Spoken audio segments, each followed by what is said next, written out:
In today's video, I am going to be sharing about all the books we are going to be reading this year for 2023 and 2024, our read alouds.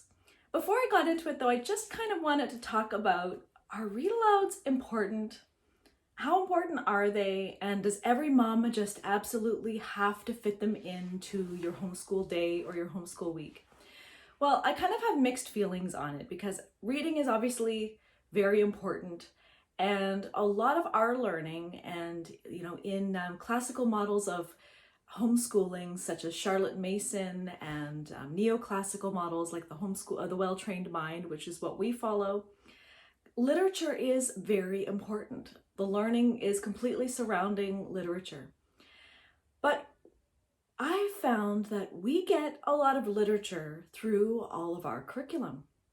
Now, we have done read alouds on and off throughout our homeschooling years. In our first year, we had a whole book list and we pushed hard and got through almost everything on our list for that year.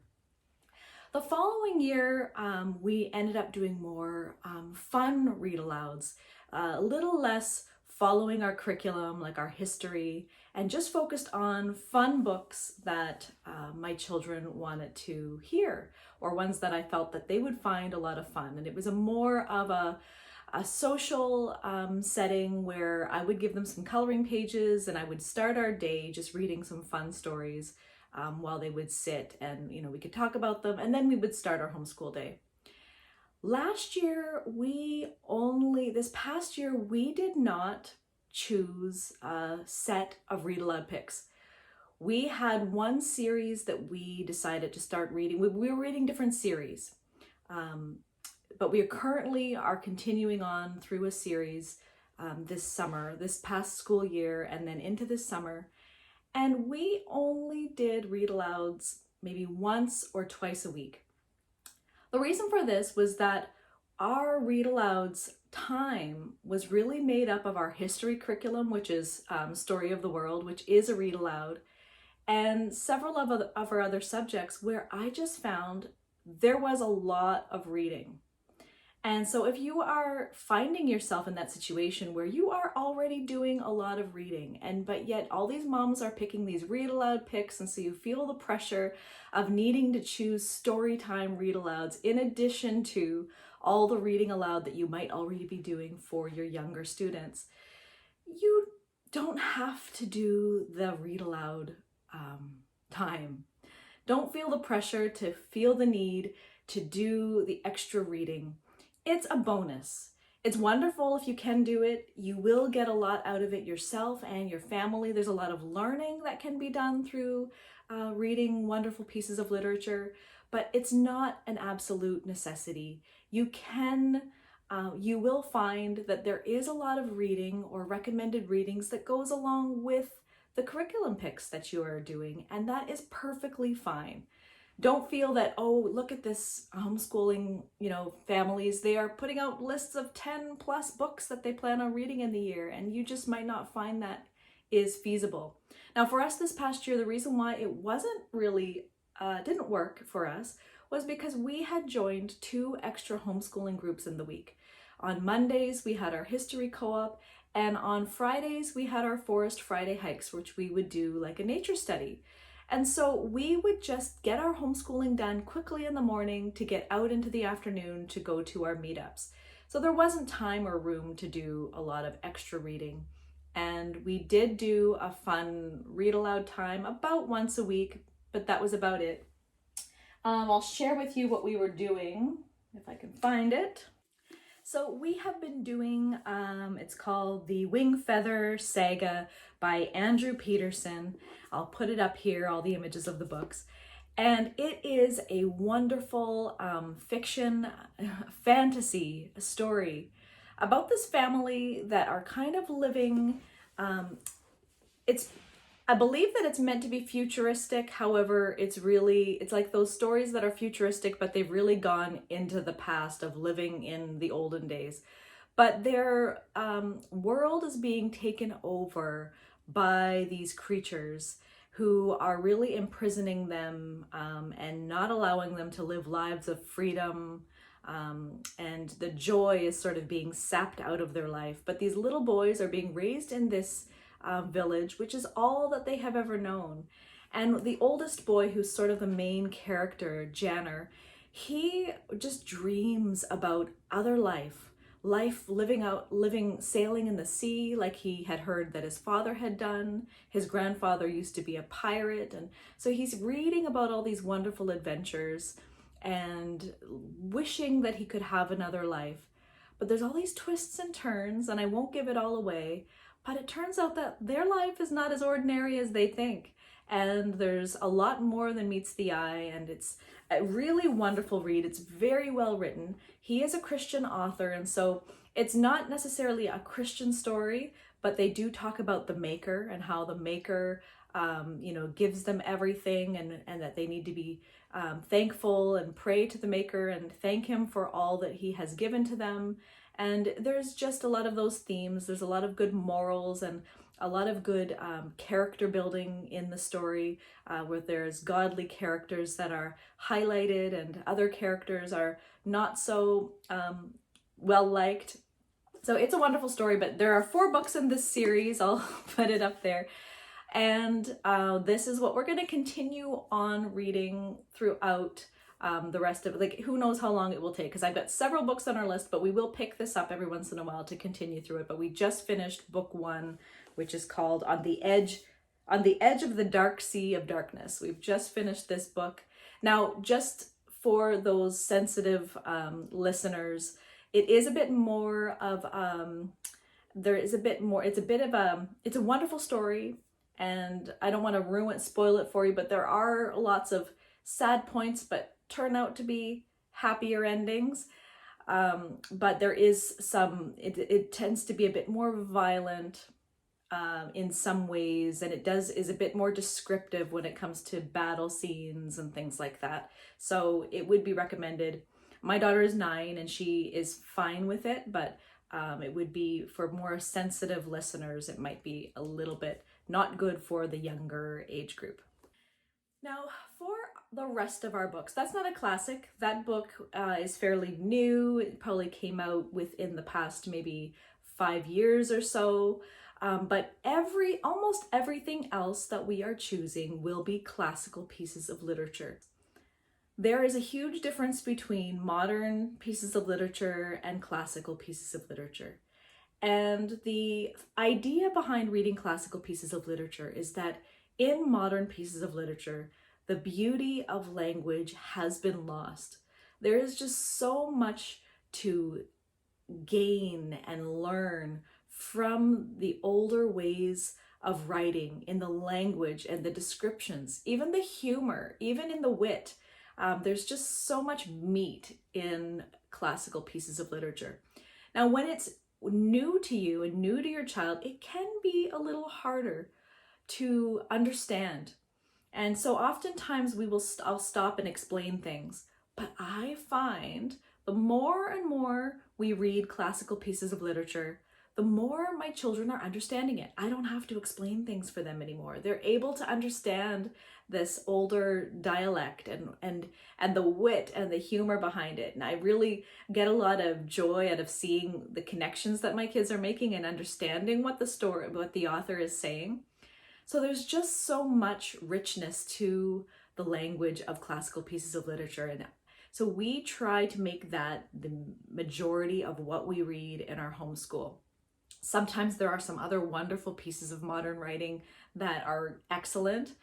We try to stay away from what Charlotte Mason calls twaddle, which is kind of just pointless, silly, books, movies, TV shows that you're really not gaining anything from. She wants us to be feasting on works that just have such a wealth of knowledge, of beauty in the language and in the writing that your child will gain and benefit from. And so that is what we primarily choose. So I'll show you what we are going to be reading this homeschool year in terms of classical pieces of literature. So first of all, we are going to be continuing on with Story of the World, and we are now moving into volume 2, which we've done in the past, but we're going over it again. We're cycling back through it again, and it is the Middle Ages. So in the Middle Ages, to go along with that, we are going to be reading the Castle Diary, the Journal of Tobias Burgess, written by Richard Platt. And it is a fun little story about a boy named Tobias who wants to be an apprentice to become, he's a page, and he's in an apprenticeship to become a squire and then one day a knight. And so that is, they're little stories about his life in those times. He's, I believe, I could be wrong, but I believe a 7-year-old boy. He's old enough now to start the training. So he moves away from his home to live in a castle and to be under a squire, who that squire is under a knight, and they are learning how that life. And so it's the hardships of the life, the humor that he finds in it, but it really does a good job of describing what life would really have been like in the Middle Ages. So it's written as a diary, and each page you're sort of going through and seeing what his new life is like living in this castle. We're also going to be reading a book called Classics to Read Aloud to Your Children. There's selections from Shakespeare, Twain, Dickens, O. Henry, London, Longfellow, Irving, Aesop, Homer, Cervantes, Hawthorne, and more.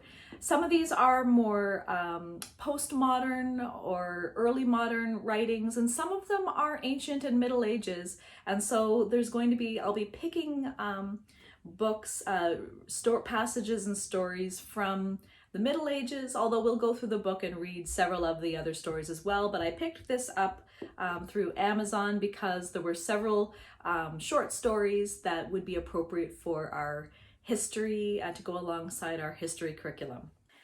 Another one that will go along well with our history curriculum is the classic children's story, Arabian Nights. I picked this one up at a used bookstore. They have a wonderful sale every year once a year where the books are on sale for about $1 to $3. And this is a really old edition, which I love. I love having older books on my bookshelf. But this is something that it's written it's not written at the time, but written around a story around the times of the late ancient to early medieval times. And so this will go well with our history curriculum. So I love getting new book read aloud ideas from book lists. One of the book lists that I often look to is Ambleside. Ambleside is a Charlotte Mason curriculum, and so they always recommend really great age-appropriate classic stories for your read aloud lists. And they do them by grade level, so really they're classics, so really you could choose from any of the levels. But I went to, I believe, Ambleside's level 1, so that they could be stories that my youngest daughter, who's 5, and then Olivia, who is 9, could, be able to enjoy both at the same time. So we are going to be reading E. Nesbit's The Enchanted Castle, and I will put these images up in the corner again because I apologize, it's backwards. We're going to be reading 101 Dalmatians by Dodie Smith. We're going to be reading The Borrowers by Mary Norton. My daughter picked this one out. She wants to read Dr. Dolittle by Hugh Lofting. We are going to be reading another E. Nesbit, The Book of Dragons. And this one is a really old classic. It is The Children of the New Forest by, I don't know, Marryat is the last name. I forget what the author's for. Oh, Captain F. Marryat. This is a really old, this one was at the used bookstore. A child had scribbled all over it, but all the pages are there. I had been looking for this book. It's not available at our public library. And so a lot of these books actually I picked up at this used bookstore because she collects a lot of the classics. So these are some old classics that we will be reading this coming year. Whether or not we'll get through them or not, that's not a problem. We can continue them on in the summertime and next year, but these are on our to read list for 2023 and 2024. So our read aloud time this year is going to be a little different. We're going to do it more like a morning basket, where before we start our day, we're going to choose something different to read every day. I hope to do the fiction, the classical pieces of literature about twice a week. But in between that, and as well as and alternate with our history, our books that are related to our history curriculum this year, the Middle Ages. But in addition to that, we are also going to be doing Christian apologetics. We're going to also be reading some Shakespeare and some poetry. Twice a week, I hope to get in some of our Christian apologetics. These are the books that we're going to be reading. Cold Case Christianity for Kids. It says it investigates Jesus with a real detective. It's written by J. Warner Wallace. And on the back it says that just because someone says something doesn't make it true. So how do you know what to believe? Detective J. Warner Wallace, and he used to be a police detective, knows the thrill of high-stakes investigation. In this interactive guide, he uses real-life detective skills to uncover the truth about Christianity. Get ready to test witnesses, take case notes, examine the evidence, and dive into the most important case of all, the case of Jesus. And then the second one we're going to be doing this year, they're not very thick books, they're fairly thin, is God's Crime Scene for Kids, and it says investigate creation with a real detective. On the back it says that Jason has uncovered a mysterious box in his grandmother's attic.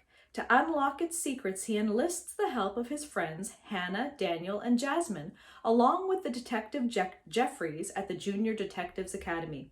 In this book, you will learn how to use clues to solve Jason's mystery, and you will discover how evidence in the universe points to the existence of God.